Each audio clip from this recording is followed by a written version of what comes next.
আসসালামু আলাইকুম সবাইকে। আমি ইসমাম আহমেদ, বর্তমানে পড়ালেখা করছি স্যার সলিমুল্লাহ মেডিকেল কলেজে। আমাদের সামনে এইচএসসি 25 পরীক্ষা, এই জন্য আমাদের বায়োলজির এমসিকিউ নিয়ে অনেকের অনেক টেনশন। আমরা ইনশাল্লাহ এই সিরিজে চেষ্টা করব হচ্ছে বায়োলজির যেই শর্ট সিলেবাসের অধ্যায়গুলো আছে সেখানে ওয়ান শটে এমসিকিউ সব সলভ করে ফেলানো। ইনশাল্লাহ ব্যাখ্যা সহ আমরা সলভ করব যাতে আর কোনো সমস্যা না হয়। এই ক্লাসের পরে তুমি যাতে একদম বোর্ড স্ট্যান্ডার্ড প্রত্যেকটা এমসিকিউ পারো এবং প্রত্যেকটা ইনশাল্লাহ কমন আসবে। আর একটা গুরুত্বপূর্ণ কথা, ভিডিও ডেসক্রিপশনে টেলিগ্রাম চ্যানেলের লিঙ্ক দেওয়া থাকবে। সেই চ্যানেলে বললাম এই অধ্যায় না, সবগুলো অধ্যায় যাবতীয় সকল কুইজ মানে সকল এমসিকিউ কোশ্চেন কুইজ পোল আকারে দেওয়া আছে, জাস্ট ভেতরে ঢুকে সলভ করবা। এটা তোমাকে মানে ইমেন্স লেভেলের একটা সাহায্য দিবে। আচ্ছা আসো আমরা প্রথমেই চলে আসি ফার্স্ট কোশ্চেন। এমসিকিউ ওয়ান শটে ফার্স্ট কোশ্চেন, প্রথম অধ্যায় কোষ ও কোষের গঠনের। উপরের এ চিহ্নিত অংশটি হলো কি? আমরা জানি একটা কোষ প্রাচীরের তিনটে স্তর থাকে। সবার ভেতরের যে স্তরটা, যে সাদা আকারের যে স্তরটা দেখতে পাইতেছো, এই স্তরটার নাম হইতেছে, দুইটা স্তরের প্রাথমিক প্রাচীরের মাঝখানে থাকে, সেটা হচ্ছে মধ্যপর্দা। কি থাকে? মধ্যপর্দা। অর্থাৎ দুইটা প্রাচীরের দুই প্রাক সেলের, এটা ধরো সেল ওয়ান, এটা হচ্ছে সেল ওয়ান, এটা হচ্ছে সেল টু। এই সেল ওয়ান সেলের মাঝখানে সর্বপ্রথম যেই পর্দাটা সৃষ্টি হয় সেটাই হচ্ছে মধ্যপর্দা। মনে রাখতে হবে আরো এমসিকিউ এর জন্য, মধ্যপর্দায় পেকটিক অ্যাসিড, কিসের পরিমাণ? পেকটিক অ্যাসিড, এই অ্যাসিডের পরিমাণ সবচেয়ে বেশি থাকে। মধ্যপর্দার পরে হলুদ কালারের যে এ চিহ্নিত অংশটা, এটা হচ্ছে আমাদের প্রাথমিক প্রাচীর। এই অংশটার নাম কি? প্রাথমিক প্রাচীর। এবং এই প্রাথমিক প্রাচীরের পরে যেই আরেকটা স্তর দেখতে পাইতেছো, এই স্তরটার নাম হইতেছে সেকেন্ডারি প্রাচীর। এই স্তরটার নাম কি? সেকেন্ডারি প্রাচীর। এবং সেকেন্ডারি প্রাচীর কয় স্তর বিশিষ্ট? 3 স্তর বিশিষ্ট, 1 2 3। এবং আরেকটা জিনিস আমাদের লাগবে, সেটা হচ্ছে এই যে কোষ প্রাচীরটা আমরা আঁকলাম, এই কোষ প্রাচীরের প্রধান যে উপাদানটা, কোষ প্রাচীরের কি উপাদান? প্রধান উপাদান কোনটা? সেটা হচ্ছে সেলুলোজ। খুবই খুবই খুবই খুবই গুরুত্বপূর্ণ, সেলুলোজ। আমাদের এটা মুখস্থ রাখতে হবে। তার মানে বলছে এ চিহ্নটির নাম, তাহলে এ চিহ্নটি কি হবে? প্রাথমিক প্রাচীর। এ চিহ্নটার অংশের নাম কি হবে? প্রাথমিক প্রাচীর। ওকে, গুড। আমরা পরবর্তী কোশ্চেনে আসি, সেটা হচ্ছে কোষ গহ্বর চারদিকে সাইটোপ্লাজমের হালকা স্তরকে কি বলে? হাইলোপ্লাজম, একটোপ্লাজম, এন্ডোপ্লাজম নাকি টোনোপ্লাজম? আচ্ছা ধরো এই হচ্ছে আমাদের একটা সেল, ধরো এটা হচ্ছে আমাদের একটা উদ্ভিদ সেল, উদ্ভিদ কোষ। বাইরেরটা হচ্ছে কোষ প্রাচীর, ভেতরেরটা হচ্ছে কোষ ঝিল্লি, এবং ভেতরের দিকে একটা বড় কোষ গহ্বর আছে। তো বাইরের দিকের যেই সাইটোপ্লাজমের দুইটা স্তর থাকে, একটা হচ্ছে একটু বাইরে কোষ প্রাচীর ঘিরে অবস্থান করে এইভাবে, এবং এই যে বাইরের দিকের যে অঞ্চলটা, এই বাইরের দিকের অঞ্চলটা হয় বেশ ঘন এবং শক্ত। বেশ কি হয়? ঘন এবং শক্ত হয়।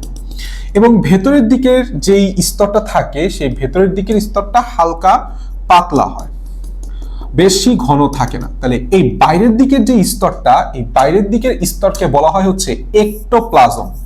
একটো মিন্স বাইরে, একটোপ্লাজম। এবং ভেতরের দিকের যে স্তরটা, এটাকে বলা হয় এন্ডোপ্লাজম। এটাকে কি বলা হয়? এন্ডোপ্লাজম। এই একটোপ্লাজম প্লাস এন্ডোপ্লাজম দুইটা মিলিত হয়ে তৈরি হয় হচ্ছে সাইটোপ্লাজম। কি তৈরি হয়? সাইটোপ্লাজম, যার অপর নাম হচ্ছে হায়ালোপ্লাজম। আচ্ছা, অর্থাৎ সাইটোপ্লাজম এবং হায়ালোপ্লাজম বললাম সেম। তাহলে বলছে কোষ গহ্বরের চারদিকে, তার মানে আমার এই বাইরের দিক কথাটা বলছে, তাহলে সেটা হচ্ছে আমাদের একটোপ্লাজম। সঠিক উত্তর কি হবে? একটোপ্লাজম। ওকে, গুড। কোষের অভ্যন্তরে পিএইচ রক্ষা করে কোনটি? এটা একটা খুবই গুরুত্বপূর্ণ কোশ্চেন, প্রশ্নটা খুবই খুবই খুবই খুবই গুরুত্বপূর্ণ। সেটা হচ্ছে, একটা হচ্ছে কোষের অম্লত্ব ক্ষারকত্ব নিয়ন্ত্রণ করা, আর একটা হচ্ছে কোষের পিএইচ নিয়ন্ত্রণ করা। যদিও দুইটা সেম, কিন্তু হাসান স্যার বই অনুযায়ী দুইটা কথা আমাদের দাগাইতে হবে। সেটা হচ্ছে কোষ গহ্বর, যেটা এই কোষ গহ্বর আমাদের পিএইচ নিয়ন্ত্রণ করে। কি করে? পিএইচ নিয়ন্ত্রণ করে, কারণ হাসান স্যারের বইতে একদম হুবহু এইটাই লেখা আছে। এবং আরেকটা গুরুত্বপূর্ণ কথা, যে কোষ গহ্বরের চারদিকে একটা পাতলা পর্দা থাকে, এইটাও মুখস্থ রাখবে। এই পর্দাটার নাম হচ্ছে টনোপ্লাস্ট। কি নাম? টনোপ্লাস্ট। আর সাইটোপ্লাজম কি করে জানো? কোষের অম্লত্ব ক্ষারকত্ব নিয়ন্ত্রণ করে। ভাইয়া, অম্লত্ব ক্ষারকত্ব আর পিএইচ এর মধ্যে কোনো ডিফারেন্স নাই, এটা তুমিও জানো, এটা আমিও জানি, কিন্তু বইয়ের মধ্যে এই কথা লেখা আছে। তার মানে এমসিকিউ তে এইভাবে আসলে এইভাবে অ্যান্সার করতে হবে। অম্লত্ব ও কি বলছি? ক্ষারত্ব। অম্লত্ব ক্ষারত্ব নিয়ন্ত্রণ করে। তার মানে তোমাকে প্রশ্ন যদি বলে পিএইচ নিয়ন্ত্রণ করে কি দাগাবো, কোষ গহ্বর দাগাবো, যেটা এখানে বলছে পিএইচ কথা। কিন্তু যদি বলতো যে কোষের অম্লত্ব ক্ষারকত্ব কে নিয়ন্ত্রণ করে, উত্তর দিতাম হচ্ছে আমাদের সাইটোপ্লাজম। আচ্ছা, আমাদের পরবর্তী কোশ্চেন আসে, কোনটি সাইটোপ্লাজমীয় নির্জীব বস্তু? কোনটি সাইটোপ্লাজমীয় নির্জীব বস্তু? আমরা জানি সাইটোপ্লাজমীয় অঙ্গাণু বা সজীব বস্তুর মধ্যে রাইবোজোম আছে, আমাদের প্লাস্টিড আছে, লাইসোজোম আছে। তাহলে বলছে হচ্ছে নির্জীব বস্তু, এর মধ্যে জীবন নাই, একমাত্র কার? এনজাইমের জীবন নাই। আচ্ছা, আমরা একটা গুরুত্বপূর্ণ একটু ছকটা খেয়াল করি, সেটা হচ্ছে একটা কোষ বললাম আসলে একটা জড় বস্তু আর একটা হচ্ছে সজীব বস্তু নিয়ে গঠিত হয়েছে, এই কথাটা মাথায় রেখো। এই জড় বস্তুর মধ্যে প্রথমে পড়ে হচ্ছে আমাদের কোষ প্রাচীর, কি পড়া হয়? কোষ প্রাচীর। এবং দ্বিতীয়ত বস্তুটা পরে হচ্ছে বিভিন্ন ধরনের নির্জীব বস্তুগুলা, বিভিন্ন ধরনের নির্জীব বস্তু। তো নির্জীব বস্তুর মধ্যে আবার তিনটা কথা আছে। একটা হচ্ছে যেই পদার্থগুলা কোষ সঞ্চয় করে, অর্থাৎ সঞ্চয়ী পদার্থ। কি পদার্থ? সঞ্চয় পদার্থ তিনটা আছে, একটা হচ্ছে কার্বোহাইড্রেট, আর একটা হচ্ছে প্রোটিন, আর একটা হচ্ছে লিপিড। অর্থাৎ কার্বোহাইড্রেট হচ্ছে শর্করা যেটাকে আমরা বলি, আর একটা হচ্ছে প্রোটিনটা হচ্ছে আমিষ যেটাকে আমরা বলি, আর লিপিড মানে তো আমরা সবাই জানি সেটা হচ্ছে স্নেহ। আর একটা খুবই খুবই ইম্পর্টেন্ট কোশ্চেন, এখান থেকে প্রচুর পরিমাণে এমসিকিউ হয়, সেটা হচ্ছে কোনটা নিঃসৃত পদার্থ কোষ কর্তৃক নিঃসৃত পদার্থ? কি পদার্থ? নিঃসৃত পদার্থ। নিঃসৃত পদার্থটা আমরা মুখস্থ রাখি হচ্ছে এইচ পেন দ্বারা, HPE এবং N। এইচ তে হচ্ছে হরমোন, এইচ তে কি? হরমোন। পিতে হচ্ছে পিগমেন্ট, অর্থাৎ যত ধরনের রঞ্জক কণিকা আছে, chlorophyll A, chlorophyll B, carotene, xanthophyll, A to Z। আর ইতে হচ্ছে এনজাইম, ইতে হচ্ছে এনজাইম, যেটা এখানে উত্তর দিছে এনজাইমস, নির্জীব বস্তু, জড় পদার্থ। আর নেতে হচ্ছে নেকটার, নেতে কি? নেকটার। আর একটা বস্তু আছে, সেটা হচ্ছে বিভিন্ন ধরনের বর্জ্য পদার্থ, বিভিন্ন ধরনের বর্জ্য কি কি আছে? যেরকম গাম আছে, যেরকম ট্যানিন আছে, যেরকম রেজিন আছে, ঠিক আছে? এই প্রত্যেকটাগুলাই হচ্ছে আমাদের নির্জীব বস্তু। এর মধ্যে নিঃসৃত পদার্থ আর সঞ্চয় পদার্থগুলো মুখস্থ রাখতে হবে, খুবই খুবই ইম্পর্টেন্ট। আর সজীব বস্তুর মধ্যে অ্যাকচুয়ালি আমাদের তিনটা পার্ট। একটা হচ্ছে আমাদের সবার কোষ প্রাচীরের নিচে অবস্থিত, সেটা হচ্ছে কোষ ঝিল্লি। কি অবস্থিত? কোষ ঝিল্লি। কোষ ঝিল্লির ভেতরে থাকে হচ্ছে আমাদের সাইটোপ্লাজম। কি থাকে? সাইটোপ্লাজম থাকে। আর সাইটোপ্লাজম ও সাইটোপ্লাজমীয় অঙ্গাণু থাকে, সাইটোপ্লাজমীয় অঙ্গাণু থাকে। এক্সট্রা করে আমাদের থাকে হচ্ছে নিউক্লিয়াস, এক্সট্রা করে কি থাকতেছে আমাদের? নিউক্লিয়াস। এই তিনটা হচ্ছে সজীব বস্তুর মধ্যে পড়ে। তো এই যে ছকটা আমাদের দেখবা বইতে দেওয়া আছে খুব সুন্দর করে, এটা আমাদের পড়তে হবে। আচ্ছা, আসো আমাদের পরবর্তী কোশ্চেন, কোষের প্রোটিন ফ্যাক্টরি কাকে বলে? আমরা সবাই জানি রাইবোজোমকে বলা হয় হচ্ছে প্রোটিন ফ্যাক্টরি। রাইবোজোমকে কি বলা হয়? প্রোটিন ফ্যাক্টরি, প্রোটিন ফ্যাক্টরি, ঠিক আছে?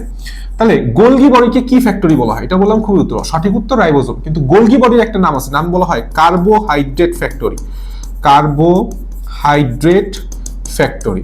অনেকে এই জিনিসটা ভুল করো যে কার্বোহাইড্রেট ফ্যাক্টরি দাগিয়ে দাও হচ্ছে ক্লোরোপ্লাস্ট বা প্লাস্টিড। না, ক্লোরোপ্লাস্ট বা প্লাস্টিডকে কার্বোহাইড্রেট ফ্যাক্টরি বলা হয়। এটা হচ্ছে ফ্যাক্টরি অফ সিনথেসিস সুগার, শর্করা জাতীয় খাদ্য তৈরির কারখানা। আর এটা হচ্ছে রিজার্ভ রাখে শর্করাকে, এই জন্য সরাসরি বলা হয় কার্বোহাইড্রেট ফ্যাক্টরি। তাহলে গোলগি বডি কার্বোহাইড্রেট ফ্যাক্টরি। আর লাইসোসোম, গোলগি বডির আর একটা চমৎকার নাম আছে, সেটা হচ্ছে কোষের ট্রাফিক পুলিশ বলা হয়। কি বলা হয়? এটাও মুখস্থ রাখো, এমসিকিউর জন্য খুবই খুব ইম্পর্টেন্ট। কোষের ট্রাফিক পুলিশ বলা হয়। আর এই পাশে যে লাইসোজোম আছে, আমরা সবাই জানি লাইসোজোম কি করতেছে? লাইসোজোম হচ্ছে ফ্যাগোসাইটোসিস করে, ফ্যাগোসাইটোসিসে গুরুত্বপূর্ণ ভূমিকা পালন করে, যার জন্য এই লাইসোজোম দুইটা জিনিস ঘটায়। একটা হচ্ছে অটোফ্যাগি, আর একটা হচ্ছে অটোফ্যাগি প্লাস অটোলাইসিস। অটোলাইসিস। এখন ফ্যাগিতে গ আছে, তার মানে যখন অঙ্গাণু ধ্বংস হবে, যখন কি হবে? অঙ্গাণু ধ্বংস হবে, তখন সেটাকে আমরা বলবো অটোফ্যাগি। আর যখন সেলে ল আছে, লাইসিসে ল আছে, যখন টোটাল সেলটাই লাইসিস করবে, ধ্বংস হয়ে যাবে, তখন আমরা সেটাকে বলবো অটোলাইসিস। আর এন্ডোপ্লাজমিক রেটিকুলামের কাজ নিয়ে ও এক্সট্রা করে কিছু বলে না, কাজের মধ্যে আমরা অনেক কিছু পড়বো ইনশাআল্লাহ সামনে।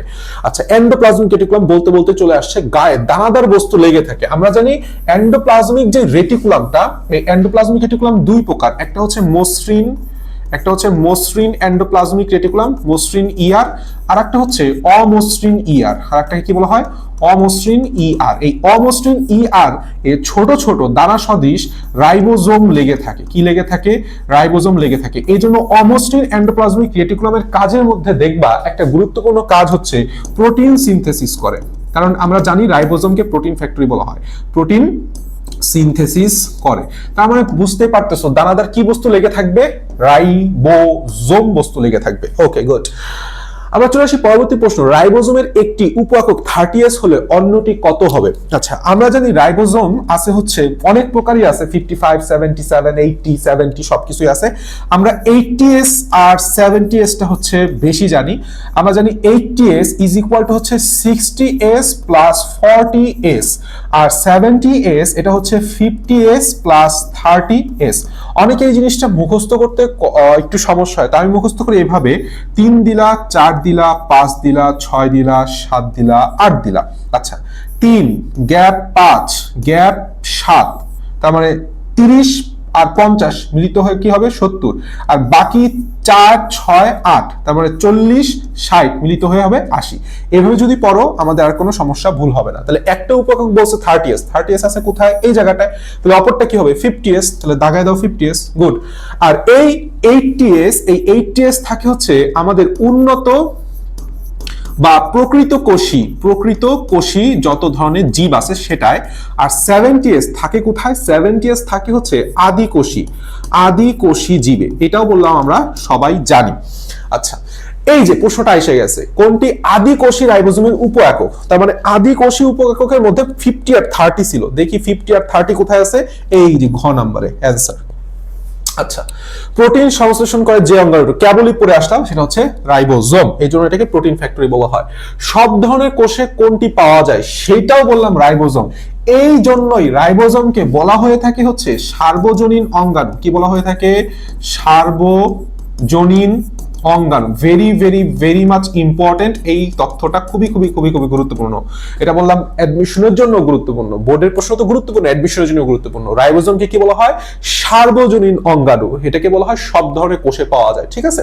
আচ্ছা, এর মধ্যে ক্লোরোপ্লাস্ট, যেটা এই ক্লোরোপ্লাস্ট পাওয়া যায় শুধুমাত্র উদ্ভিদ কোষে, আর কিছু অল্প সংখ্যক সায়ানোব্যাকটেরিয়ায় পাওয়া যায়। অল্প সংখ্যক কিছু নীলাভ সবুজ শৈবালে অল্প কিছু ব্যাকটেরিয়া যারা সালোক সংশ্লেষণ প্রক্রিয়া ঘটায় তাদের বেলায় পাওয়া যায়। আচ্ছা, আসো এরপরে বলছে কোষ বিভাজনের সময় কোষ প্লেট তৈরি করে কোনটি? কোষ প্লেট তৈরি করার জন্য মেইন যে অঙ্গাণুটা কাজে লাগে সেটা হচ্ছে গোলগি বডি। গোলগি বডি এক প্রকার থলি পাঠায় যেটাকে বলা হয় ফ্র্যাগমোপ্লাস্ট এবং পেকটিন জাতীয় ভেসিকল। অ্যাকচুয়ালি এই গোলগি বডি থেকে কোষ প্লেট তৈরি করে। এই জন্য কোষ প্লেট বলুক বা কোষ প্রাচীর বলুক, তুমি একবারে চোখ বন্ধ করে গোলগি বডি দাগায় দিয়ে আসবা। খুবই খুবই খুবই খুবই ইম্পর্টেন্ট। মাইক্রোটিউবিউলস কোষ বিভাজনে সাহায্য করে, কোষ প্লেট তৈরি করতে পারে না। কোষ বিভাজনের সময় কোষ প্লেট তৈরি করতে বলে দিছে কোষ প্লেট। মাইক্রোটিউবিউলস কখনোই কোষ প্লেট তৈরি করে না, কোষ প্লেটে গোলগি বডি তৈরি করে। মাইক্রোটিউবিউলস অন্য দিক থেকে কোষ বিভাজনে সাহায্য করে, এটা সঠিক কথা। আচ্ছা, স্ট্যাবিলাইজার এবং ল্যাবিলাইজার নিয়ে অঙ্গাণুর বৈশিষ্ট্য। আসলে স্ট্যাবিলাইজার আর ল্যাবিলাইজার থাকে হইতেছে আমাদের লাইসোজোমে। এটা বলে আমরা সবাই জানি, লাইসোসোমে। এর মধ্যে স্ট্যাবিলাইজারটা হইতেছে লাইসোসোমের কোষ প্রাচীরটাকে স্ট্যাবল করে। উদাহরণস্বরূপ তুমি জিনিসটা মনে রাখবা ক দিয়ে, সেটা হচ্ছে কর্টিজেন আর একটা হচ্ছে কোলেস্টেরল। নিচের কোনটি স্ট্যাবিলাইজারের উদাহরণ? খুবই খুবই ইম্পর্টেন্ট, কর্টিজেন এবং কোলেস্টেরল। ল্যাবিলাইজারটা হচ্ছে লাইসোসোমের কোষ প্রাচীর, কোষ মানে আবরণটাকে আরো আনস্টেবল করে। কি করে? আনস্টেবল করে, যার কারণে ভেতরের যে লাইটিক এনজাইমগুলো আছে সেটা বের হয়ে যায়। সো ল্যাবিলাইজারের কি কি উদাহরণ আছে? ল্যাবিলাইজারের উদাহরণ হচ্ছে টেস্টোস্টেরন, স্টেরয়েড যে হরমোনগুলা, টেস্টোস্টেরন এবং তোমার ধরো প্রোজেস্টেরন। এই দুইটা স্টেরন থাকলে তুমি বুঝে নিবা সেটা হচ্ছে ল্যাবিলাইজার। তাহলে কাদের মধ্যে আছে? লাইসোজোমের মধ্যে আছে। সঠিক উত্তর হচ্ছে লাইসোজোম। গুড। আসলে আমরা 13 নম্বরের প্রশ্ন আসি, কোন অঙ্গাণুর মাধ্যমে অটোফ্যাগি ঘটে? আমি কেবলই পড়াইছি অটোফ্যাগি বলুক আর অটোলাইসিস বলুক, কি লাগাবো?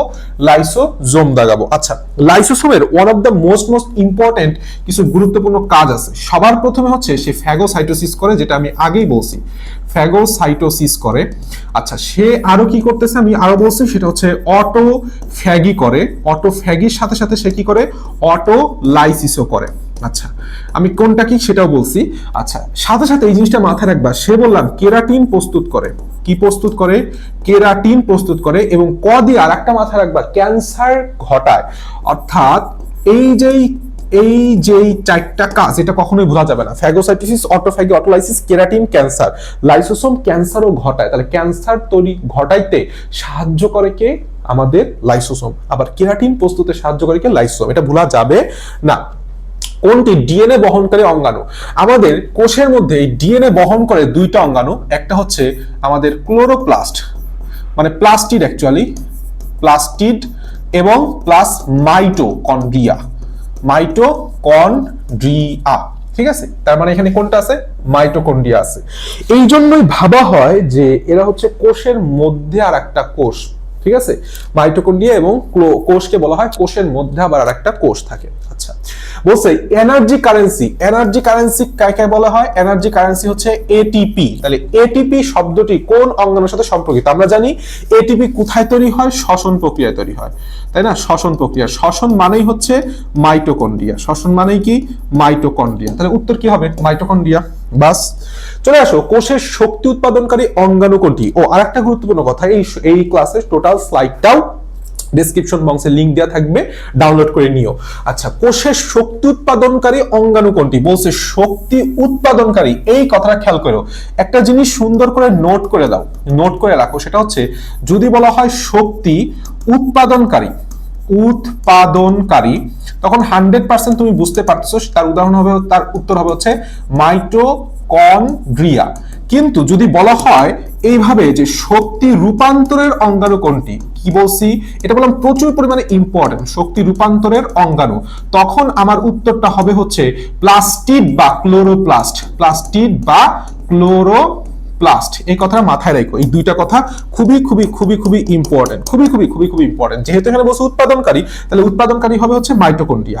আচ্ছা, বলছে ক্রেবস চক্রে কোষের কোন অঙ্গাণুর সাথে সম্পর্কিত? আমরা সবাই জানি ক্রেবস চক্রটা কি? শ্বসন। আর শ্বসন মানেই কেবল পড়াইলাম মাইটোকন্ড্রিয়া। ওকে, গুড। এরপর আসো অক্সিডেটিভ ফসফোরাইলেশন। অ্যাকচুয়ালি খেয়াল করো, অক্সিডেটিভ কথাটা যেখানে থাকবে সেখানে মাইটোকন্ড্রিয়া আসবে। অক্সিডেটিভ ফসফোরাইলেশন প্রক্রিয়া কি তৈরি হয়? এটিপি তৈরি হয়। আর এটিপি তৈরি মানেই শ্বসন, মানেই হচ্ছে মাইটোকন্ড্রিয়া। গুড। আসো পরের কোশ্চেন, নিচের কোনটি কোয়ান্টোসোম পাওয়া যায়? অ্যাকচুয়ালি আমাদের একটা অঙ্গাণু আছে, যে অঙ্গাণুটাকে আমরা বলি হচ্ছে প্লাস্টিড, এবং এই প্লাস্টিডের মধ্যে ছোট ছোট ছোট ছোট থলি আছে, তাই না? ছোট ছোট থলি আছে, এবং এইভাবেও কিছু কিছু চিকন চিকন নালীর মাধ্যমে পার্শ্ববর্তী থলির সাথে সংযুক্ত হয়। এই যে থলিটা তুমি দেখতে পাইতেছো, এই থলিটা বললাম দ্বিস্তর বিশিষ্ট, এবং এই দ্বিস্তরের জায়গায় জায়গায় জায়গায় জায়গায় ক্ষুদ্র ক্ষুদ্র অসংখ্য গোলাকার বস্তু একত্রে অবস্থান করতে দেখা যায়, একত্রে অবস্থান করতে দেখা যায়। এই যেই ছোট ছোট যেই সবুজ কালারের যে অঞ্চলটা তুমি দেখতে পাইতেছো, এইটার নাম হচ্ছে ফটোসিনথেটিক ইউনিট। ফটোসিনথেটিক ইউনিট, বা এর অপর নাম হচ্ছে ফটোসিস্টেম। ফটোসিস্টেম, বা এর অপর নামই হতেছে কোয়ান্টোসোম। কি নাম? কোয়ান্টোসোম। যেখানে অ্যাকচুয়ালি কি থাকে, এই জায়গাটা আসলে কিভাবে গঠিত?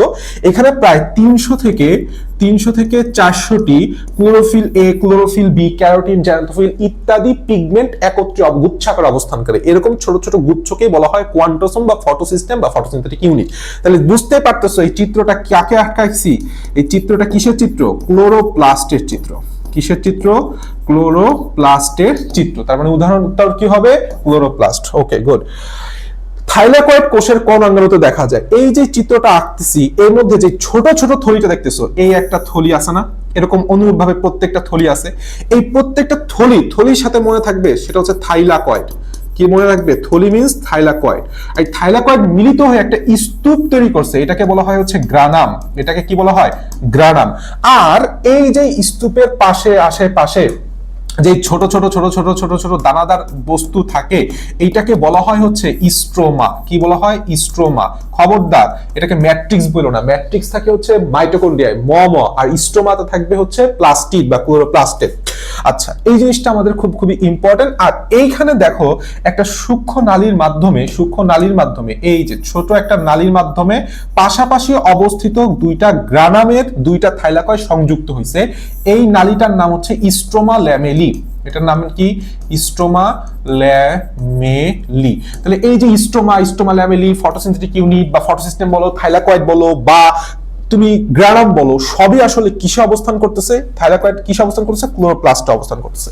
তাহলে বলছে থাইলাকয়েড কোষের কোন অঙ্গাণুতে পাওয়া যায়? তাহলে 100% চোখ বুঝে দাগায় দাও, ক্লোরোপ্লাস্টে পাওয়া যায়। আচ্ছা আসো, শক্তি রূপান্তরের সাথে এই যে আমি একটু আগেই পড়াই দিছি যে শক্তি রূপান্তর যখন বলবে তখন আমরা ক্লোরোপ্লাস্ট দাগাবো। কারণটা কি? কারণ ধরো এখানে একটা ক্লোরোপ্লাস্ট আছে, এটা একটা ক্লোরোপ্লাস্ট, এটা একটা ক্লোরোপ্লাস্ট। অ্যাকচুয়ালি ক্লোরোপ্লাস্টে কি আসে? সূর্য শক্তিটা আসে, তাই না? সূর্যের কি শক্তি? আলোক শক্তি আসে।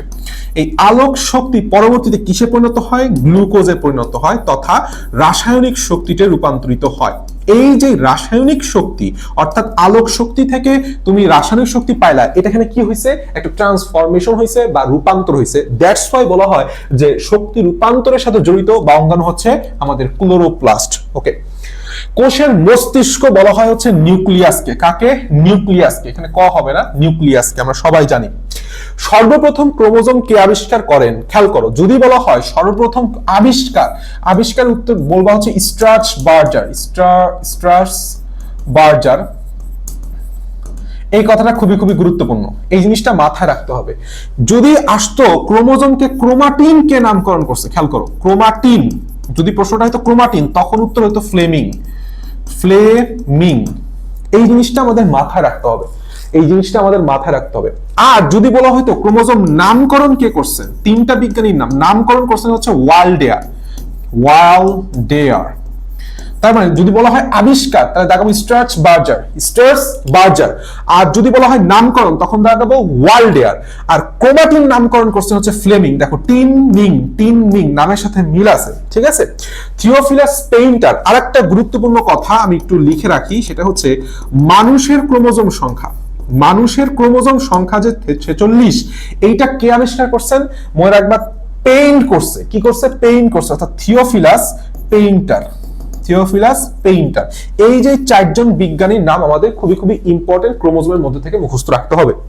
আচ্ছা আসো, কোনটি মাস্টার মলিকিউল বলা হয়? ডিএনএ কে মাস্টার মলিকিউল বলা হয়। মাস্টার কথাটা আছে না, মাস্টার যেখানে ডিএনএ সেখানে। এখানে কিছু গুরুত্বপূর্ণ কথা আছে, আসো আমি তোমাকে একটু গুরুত্বপূর্ণ বলে দিই। সেটা হচ্ছে সর্বপ্রথম যদি তোমাকে বলা হয় মাস্টার মলিকিউল, তোমাকে দাগাইতে হবে হচ্ছে ডিএনএ। যদি বলা হয় সেটা হচ্ছে ব্লুপ্রিন্ট, তোমাকে দাগাইতে হবে হচ্ছে জিনোম, নট জিন। খেয়াল করো, এটা বললাম প্রচুর পরিমাণে আসছে। যদি বলা হয় বংশগতির জৈব রাসায়নিক ভিত্তি, বা যেটাকে বলা হয় বায়োকেমিক্যাল, ইংলিশে কি বলা হয়? বায়োকেমিক্যাল ভিত্তি, জৈব রাসায়নিক বা বায়োকেমিক্যাল ভিত্তি, তোমাকে দাগাইতে হবে হচ্ছে জেনেটিক কোড। কি দাগাইতে হবে? জেনেটিক কোড দাগাইতে হবে। আচ্ছা, এরপরে আরেকটা গুরুত্বপূর্ণ কথা, সেটা হচ্ছে প্রোটিনকে আমরা কি বলি? প্রোটিনকে আমরা বলি হচ্ছে জীবনের ভাষা। কি বলা হয়? জীবনের ভাষা। আরেকটা গুরুত্বপূর্ণ কথা, সেটা হচ্ছে আমাদের পানিকে বলা হয় হচ্ছে ফ্লুইড অফ লাইফ। এই যে অপর নামগুলো আমাদের খুবই গুরুত্বপূর্ণ, কাজে লাগবে, আমাদের মুখস্থ করে ফেলাইতে হবে। 25 নম্বর প্রশ্নে আমি চলে আসি। ডিএনএ এর মনোমারকে কি বলা হয়? অবশ্যই নিউক্লিওটাইড। যেহেতু সেটা সুগারটা ডিঅক্সিরাইবো সুগার, তখন আমরা সেটাকে বলা হয় ডিঅক্সিরাইবো নিউক্লিওটাইড। কি বলা হয়? Deoxyribo nucleotide. এটা আশা করি আমরা জানি। আচ্ছা, আমরা একটু সুন্দরভাবে যদি বলি, সেটা হচ্ছে একটা ডিএনএ বা একটা আরএনএ, দুইটাই আসলে কি? একটা নিউক্লিক অ্যাসিড, তাই না? দুইটাই অ্যাকচুয়ালি একটা নিউক্লিক অ্যাসিড। এর মধ্যে ডিএনএটা হচ্ছে ডিঅক্সিরাইবো সুগার দিয়ে গঠিত, অর্থাৎ ডিঅক্সিরাইবো নিউক্লিওটাইড। এর পলিমার, এর কি? মার। আর আরএনএ হইতেছে রাইবো নিউক্লিওটাইড এর পলিমার। এটা বলে আমরা সবাই জানি, এর পলিমার। এবং এখানে একটা গুরুত্বপূর্ণ কথা আছে, ডিঅক্সিরাইবোজ নিউক্লিওটাইড কেন বলা হইতেছে, কারণ এখানে ডিঅক্সিরাইবোজ সুগার আছে এবং ডিঅক্সিরাইবোজের 2 নং কার্বনে অক্সিজেন থাকে না বা অক্সিজেন বিহীন। ঠিক আছে, এই জিনিসটা ইম্পর্টেন্ট। আচ্ছা আসো, এটিসি যদি ডিএনএ এর অনুক্রম হয় তাহলে এমআরএনএ এর অনুক্রম কত হবে? যে একটা ডিএনএ এর যেই সূত্রকের আমাদের যেই পার্টটা দিছে সেটা হচ্ছে এ দিছে, টি দিছে, সি দিছে অনুক্রম।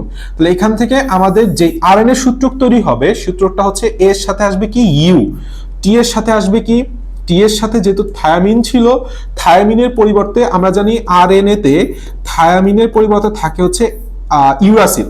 থায়ামিনের পরিবর্তে কি থাকে? থায়ামিনের পরিবর্তে থাকে হচ্ছে ইউরাসিল। আচ্ছা, তাহলে এর পরিবর্তে বসবে হচ্ছে ইউ, আর টি এর পরিবর্তে বললাম এই বসবে। তাহলে এখানে কি হবে? এ আসবে, সি এর পরিবর্তে বসবে হচ্ছে জি। তাহলে কি আসতেছে আমার সিকোয়েন্সটা? ইউএজি। কি আসতেছে? ইউএজি।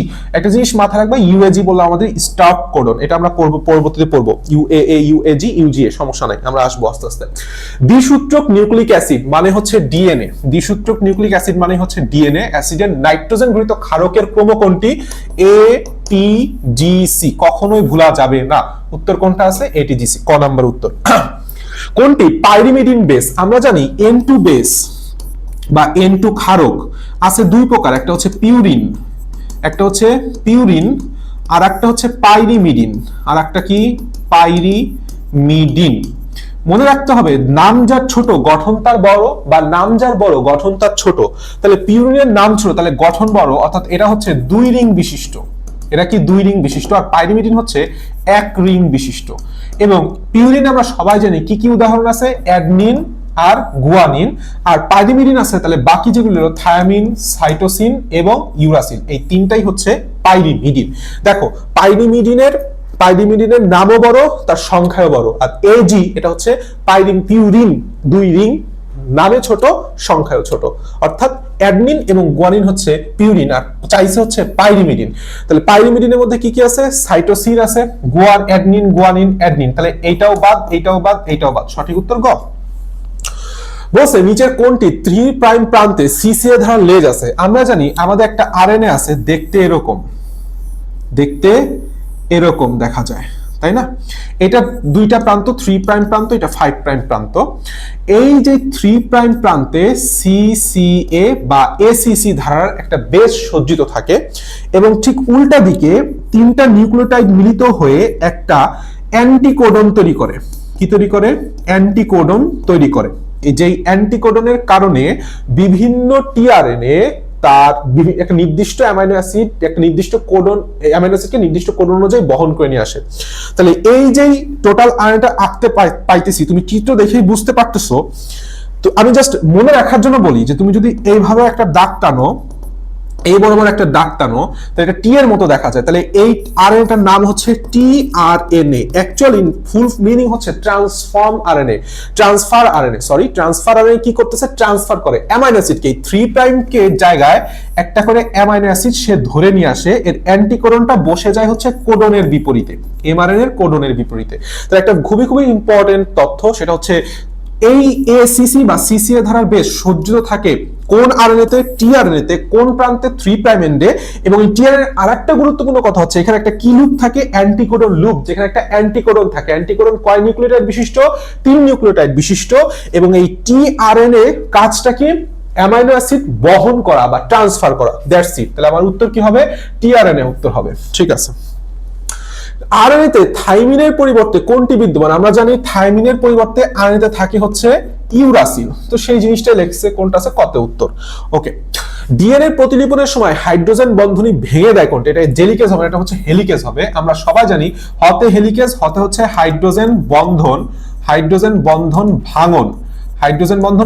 তাহলে হাইড্রোজেন বন্ধন ভাঙবে কে? হেলিকেজ।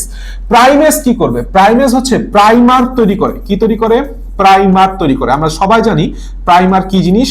প্রাইমার তৈরি করা। আমরা জানি প্রাইমার হচ্ছে একটা ক্ষুদ্র আরএনএ, যেটা আসলে আমাদের রেপ্লিকেশন একদম শুরুতে প্রয়োজন হয়।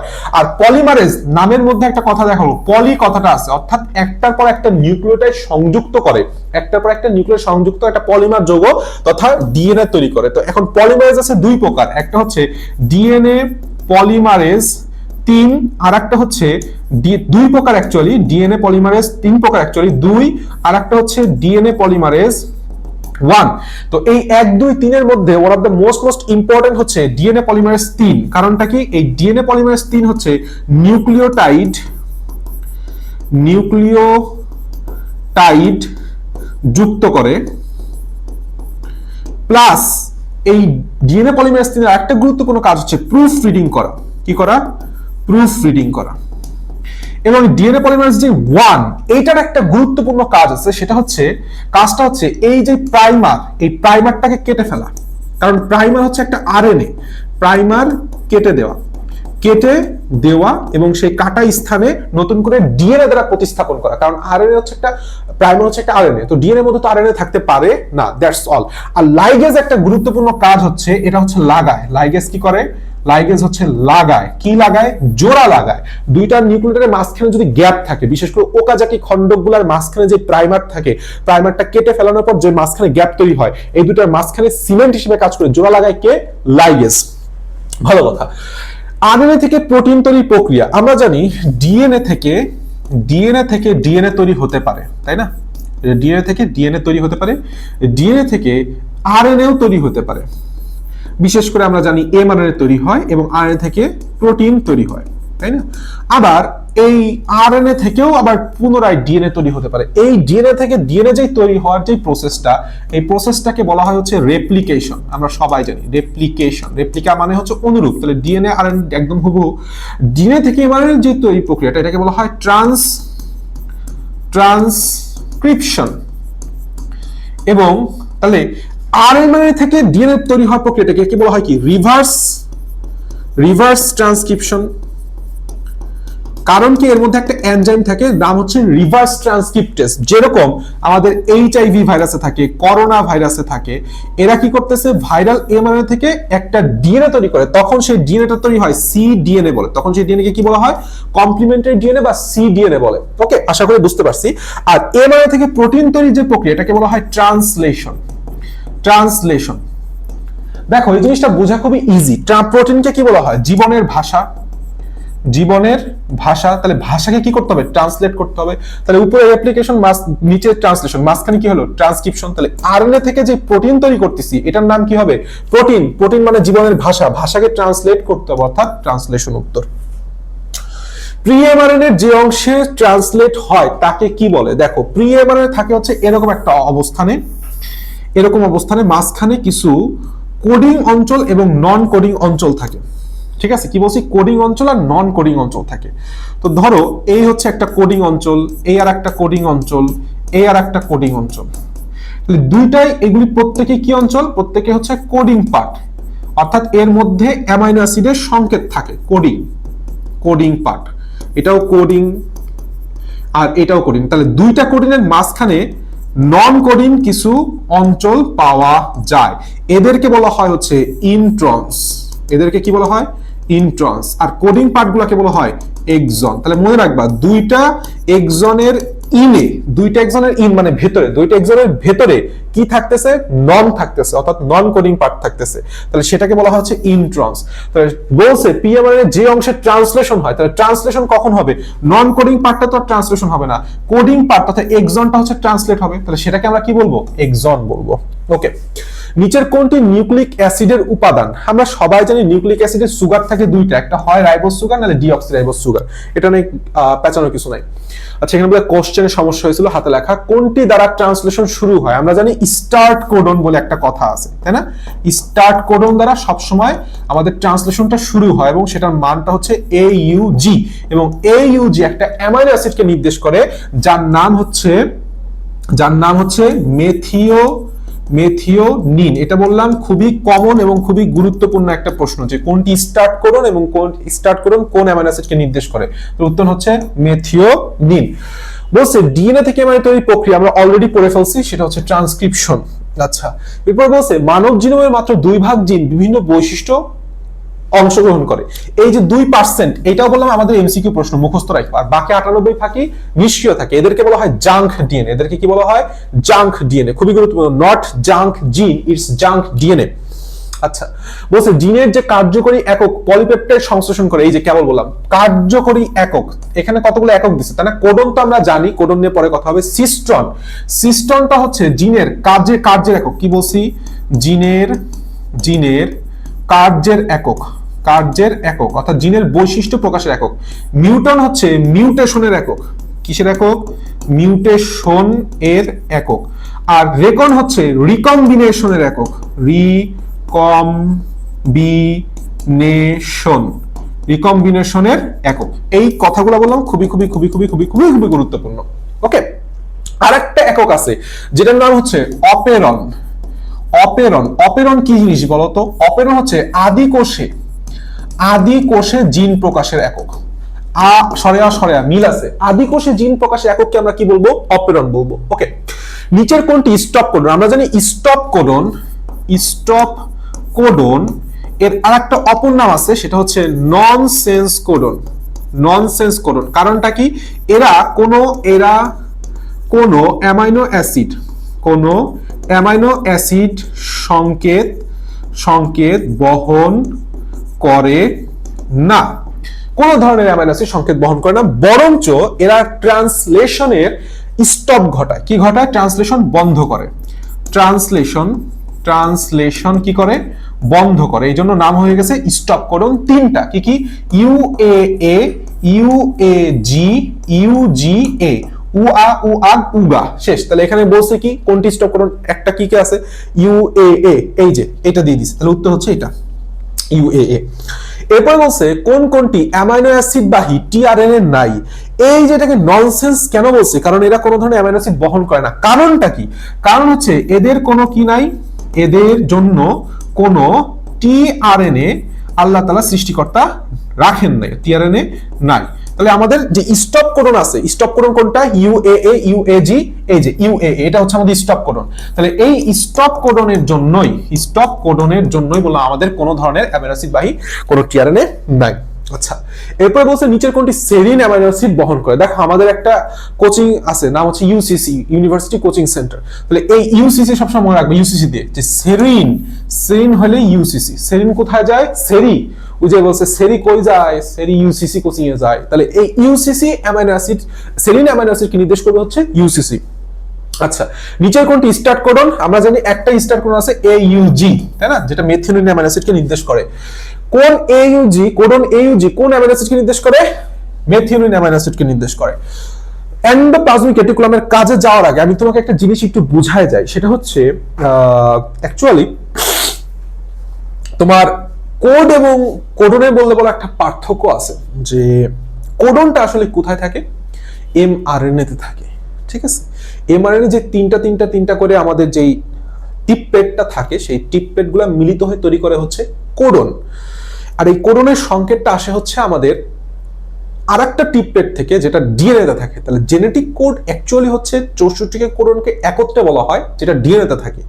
আর এই যে খন্ড খন্ড খন্ড খন্ড আকারে যেই প্রত্যেকটা টিপপেট যেটা mRNA তে পাওয়া যায়, সেটা হচ্ছে আমরা কি বলি? কোডন বলি। এই জিনিসটা আমাদের একটু মাথায় রাখতে হবে। আচ্ছা, এন্ডোপ্লাজমিক রেটিকুলাম কি করে? এন্ডোপ্লাজমিক রেটিকুলামের গুরুত্বপূর্ণ কাজ, যেহেতু সে রেটিকুলাম, খেয়াল করো, যেহেতু সে অ্যাকচুয়ালি রেটিকুলাম শব্দের অর্থ হচ্ছে জালিকা অবশ্যই তাহলে একটা কাঠামো দান করবে। রাইবোজোম আর কেরাটিন, আমি বলছি যে কেরাটিন প্রস্তুত করা হচ্ছে লাইসোসোমের কাজ। কে করে? লাইসোসোমে করে। তাহলে 100% এক আর দুই, যদিও রাইবোজোমও তৈরি করে না। উত্তরে ভুল আছে, যেহেতু উত্তরটায় ভুল আছে, প্রশ্নটার মধ্যে ভুল আছে, কারণ রাইবোজোম তৈরি করা এন্ডোপ্লাজমিক রেটিকুলামের কাজ নয়। কিন্তু যেহেতু কেরাটিন প্রস্তুত করবে না, তখন আমাদের বাধ্য হয়ে 1 আর 2 দাগাইতে হবে। এটা বললাম খুবই ইম্পর্টেন্ট, পরীক্ষা হলে এই সব কমন সেন্স কাজে লাগাও। ফ্লুইড মোজাইক, বানান ভুল হয়েছে। ফ্লুইড মোজাইক মডেল অনুযায়ী ফসফোলিপিড অণুগুলো পাশে ব্যাপ্ত হতে পারে, ট্রু। অক্ষ বরাবর ঘুরতে সক্ষম, ট্রু। দুই স্তরের মধ্যে স্তরের মধ্যে পরিবর্তন করে, এটাও ট্রু, কারণ ফ্লিপ ফ্লপ মুভমেন্ট বলে আমরা জানি। তাহলে আমাদের তিনটাই বললাম ট্রু, খুবই ইম্পর্টেন্ট। অনেক বইতে এখানে 1 আর 2 দিছে, এটা বললাম ভুল। 1 2 3 তিনটাই সঠিক। আচ্ছা আসো, বলছে এখানে একটা ছবি দিছে, চিত্রের ডি অংশের নাম কি? দেখো আমাদের যেই ছবিটা এখানে দিছে অ্যাকচুয়ালি জিনিসটা দেখতে এরকম।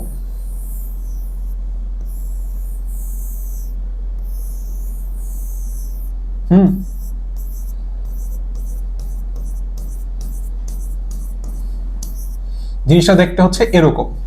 তো লম্বা লম্বা যে অংশটা দেখতে পাইতেছো এদেরকে বলা হয় হচ্ছে সিস্টার্নি। এদেরকে বলা হয় কি? সিস্টার, মানে সিস্টার্নি। ভেতরের দিকে যে ছোট গোলাকার অঞ্চলটা দেখতে পাইতেছো এদেরকে বলা হয় ভেসিকল। কি বলা হয়? ভেসিকল। আর পাশে যে গোলাকার অঞ্চলটা দেখতে পাচ্ছ এদেরকে বলা হয় ভ্যাকিওল। ভ্যাকিওল বা ভ্যাকুওল, ওল আর কল। সো এই জিনিসটা ইম্পর্টেন্ট। এবং এই টোটাল চিত্রটা যেখানে সিস্টার্নি, ভেসিকল, ভ্যাকুওল এবং ভেসিকল থাকে সেটাকে আমরা বলি হইতেছে গোলগি কমপ্লেক্স বা গোলজি বডি বা গোলগি বডি। কি বলি? Golgi body. তাহলে এই গোলগি বডির আমার চিত্রটা ডি দেখাইছে হচ্ছে এই অঞ্চলটা, তাহলে এই ডি অঞ্চল টোটালটাই কি? সিস্টার্নি। টোটালটাই কি? সিস্টার্নি। তাহলে গোলগি বডি কি কি দ্বারা গঠিত? সিভিড দ্বারা মনে রাখবা, ভেসিকল, সরি সিভিড বলতেছি, সিস্টার্নি, ভ্যাকুওল, ভেসিকল। ঠিক আছে? আচ্ছা, একটা জিনিস এখান থেকে ইম্পর্টেন্ট, সেটা হচ্ছে গোলগি বডি। গোলগি বডি, এই গোলগি বডিতে কি কি পাইতেছি আমি? সিস্টার্নি পাইতেছি, সিস্টার্নি প্লাস ভেসিকল পাইতেছি প্লাস ভ্যাকুওল পাইতেছি। আর যেটা এন্ডোপ্লাজমিক রেটিকুলাম সেখানে আমি সিস্টার্নি পাবো, কিন্তু ভেসিকলের পরিবর্তে আমরা সেখানে ভেসিকল না পায়ে সেখানে আরেকটা জিনিস পাবো। এই জিনিসটা খুবই গুরুত্বপূর্ণ, সেটাকে বলা হয় টিউবিউল। সেটাকে আমরা কি বলি? টিউবিউল প্লাস ভ্যাকুওল পাই। ঠিক আছে? সেখানে ভেসিকল পাই না, সেখানে টিউবিউল পাই। এই জিনিসটা ইম্পর্টেন্ট যে এন্ডোপ্লাজমিক রেটিকুলাম আমরা কি কি পাচ্ছি না? ভেসিকল পাচ্ছি না, সেখানে আমরা কি পাই? টিউবিউল পাই। ওকে, এরপরে বলছে উপরের চিত্রটির বৈশিষ্ট্য হলো, মানে এটাও আবার গোলগি বডি, এটাও আবার কি? Golgi body. তো গোলগি বডিতে কি হচ্ছে? লাইসোসোম গঠন করে। Golgi body one of the most important কাজ, ফার্স্ট অফ অল আসো আমরা একটু লিখি। সে হচ্ছে 1 নাম্বার কাজ, গোলগি বডি বললাম লাইসোসোম তৈরি করে। লাইসোসোম তৈরি করে, এটা শুক্রাণুর যে অ্যাক্রোসোম সেই অ্যাক্রোসোমও তৈরি করে। এবং গোলগি বডিতে একটা গুরুত্বপূর্ণ কাজ হয়, সেটা হচ্ছে অলিগোস্যাকারাইডের পার্শ্ব শিকল সংযুক্ত হয়। অলিগোস্যাকারাইডের কি হয়? পার্শ্ব শিকল সংযুক্ত। এই জন্য গোলগি বডিকে বলা হয় হচ্ছে কার্বোহাইড্রেট ফ্যাক্টরি। আমি এর আগেও পড়াই দিছি একটু আগে, কার্বোহাইড্রেট ফ্যাক্টরি। আচ্ছা, সো এখানে আরেকটা গুরুত্বপূর্ণ কথা, সেটা হচ্ছে যেহেতু নামের মধ্যে গলা গলা কথা আছে, তার মানে সে হচ্ছে কোষ প্রাচীর তথা কোষ প্লেট তৈরি করবে। এই যে 4টা কথা আমাদের কখনোই ভোলা যাবে না। তো লাইসোসোম গঠন করবে, কোষ প্লেট তৈরি করবে, কিন্তু ফ্যাগোসাইটোসিস সহায়তা করে না, কারণ ফ্যাগোসাইটোসিস করে হচ্ছে লাইসোসোম। কি করে? লাইসোসোম করে। তার উত্তর হচ্ছে 1 এবং 2। ওকে, আমরা চলে আসি উদ্দীপকের যৌগটিতে নিচের কোনটি বর্তমান? অ্যাকচুয়ালি দেখতে পাচ্ছি একটা এক সূত্রক এবং এখানে ইউ আছে, অনেকগুলা ইউ আছে, তার মানে এটা হচ্ছে একটা আরএনএ। তাহলে আরএনএ তে কি থাকবে? রাইবোজ থাকবে, নট রাইবুলোজ। রাইবোজ থাকবে, নট রাইবুলোজ, খবরদার। আচ্ছা, বলছে উদ্দীপকের জৈব অণুটি, যেহেতু এটা একটা আরএনএ, যেহেতু ইউ দেখতে পাইতেছি এবং অনেকগুলা একটা একসূত্রক, তাহলে এটা হচ্ছে একটা আরএনএ। তাহলে আরএনএ অবশ্যই ডিএনএ থেকে তৈরি হয়, জীবের বংশগত চরিত্র বহন করে, প্রোটিন উৎপাদনে অংশগ্রহণ করে। প্রোটিন উৎপাদনে অংশগ্রহণ করে, এটা বললাম জীবের বংশগত চরিত্র বহন করে, কথাটা আংশিক ঠিক। কথাটা কি ঠিক? আংশিক ঠিক। এটা আমরা দাগাবো না, এই জন্য আমরা দাগাবো না। আমরা কি দাগাবো? 1 এবং 3 দাগাবো। উত্তর হচ্ছে খ, কারণ জীবের বংশগত চরিত্র বহন করলে আমরা সেটাকে ডিএনএটাকেই ধরে নেই, এই জন্য আমরা 1 এবং 3 দাগাবো। ঠিক আছে? প্রশ্নটা ত্রুটিযুক্ত। চিত্রে প্রদর্শিত অঙ্গাণুতে কোনটি অনুপস্থিত? অ্যাকচুয়ালি এখানে কি দেখানো হয়েছে? এখানে একটা ডিএনএ দেখানো হয়েছে, তাই না? অ্যাকচুয়ালি এখানে একটা ডিএনএ দেখানো হয়েছে, তাহলে ডিএনএ তে উপস্থিত কি? অনুপস্থিত বলছে। অনুপস্থিত হচ্ছে ইউরাসিল। আচ্ছা, চিত্রে প্রদর্শিত এক সূত্রক বিশিষ্ট হলে এদের মধ্যে, তাহলে এটা হচ্ছে আমার ডিএনএ। ডিএনএ এর এক সূত্রক হলে সেটা হয়ে যাবে আরএনএ। মৌলিক পার্থক্য ক্ষারকে ট্রু, কারণ ডিএনএ তে আমার আরএনএ থাকে ইউরাসিল আর ডিএনএ থাকে হচ্ছে থায়ামিন।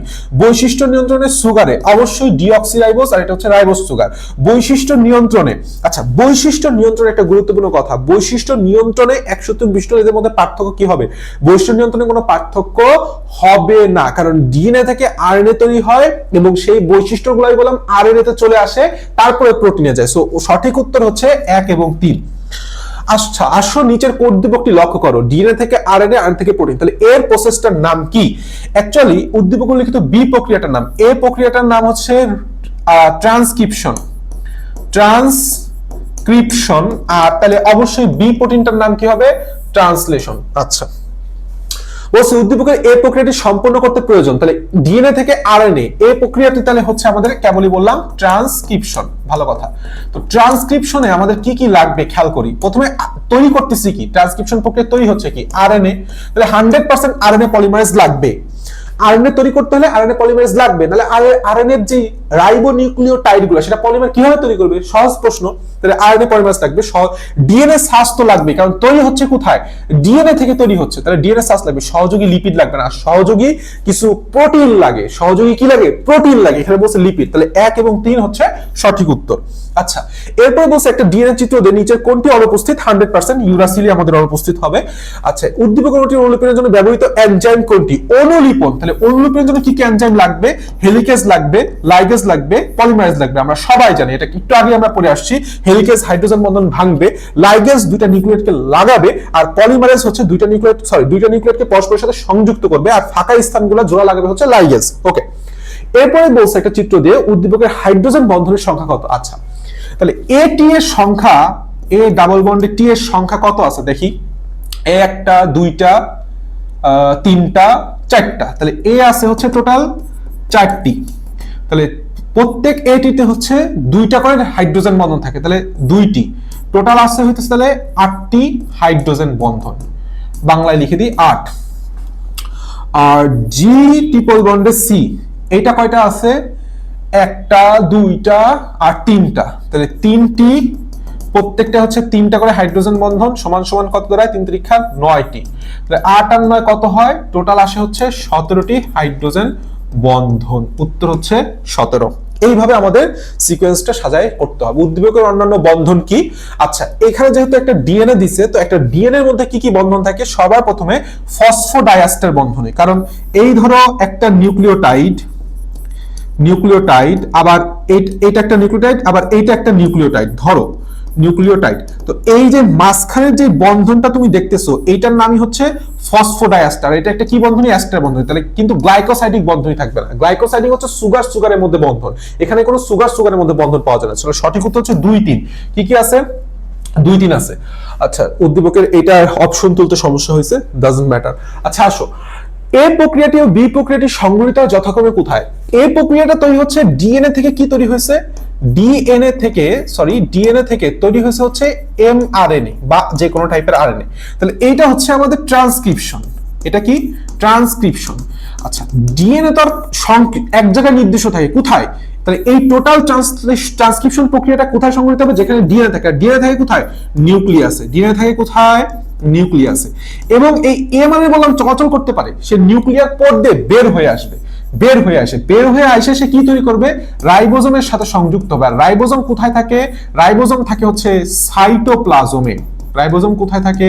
সাইটোপ্লাজমে। তাহলে আমাদের কোথায় কোথায় সংগঠিত হচ্ছে? আগে নিউক্লিয়াস, পরে সাইটোপ্লাজম, বা পরে হচ্ছে আমাদের রাইবোজোম। That's it.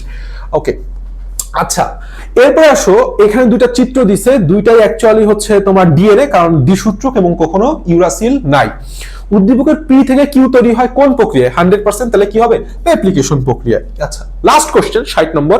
উক্ত প্রক্রিয়ার ক্ষেত্রে অর্থাৎ রেপ্লিকেশন প্রক্রিয়ার ক্ষেত্রে নতুন সূত্রক সর্বদাই বললাম 5 প্রাইম টু 3 প্রাইম হবে। এখানে কোনো ভুল নাই। লিডিং সূত্র অনেকগুলো প্রাইমার লাগে, ল্যাগিং সূত্র অনেকগুলো প্রাইমার লাগে। এখানে ভুল হইতেছে এইটা, অর্থাৎ 3 নাম্বার সঠিক। ল্যাগিং সূত্র মানেই তো ল্যাগ খাওয়া। তাহলে ল্যাগ খাওয়া মানে কি? অনেকগুলো সেখানে প্রাইমার থাকবে, খন্ড খন্ড খন্ড খন্ড আকারে সে তৈরি হতে থাকবে, এই জন্যই নামটা হয়েছে ল্যাগিং সূত্র। লিডিং সূত্র তো একবার একটা প্রাইমার দিয়েই সে সবকিছু তৈরি হতে পারছে, এখানে কোনো একাধিক প্রাইমার লাগে না, অনেকগুলো প্রাইমার লাগে না। সো সঠিক উত্তর হচ্ছে 1 এবং 3 ক উত্তর।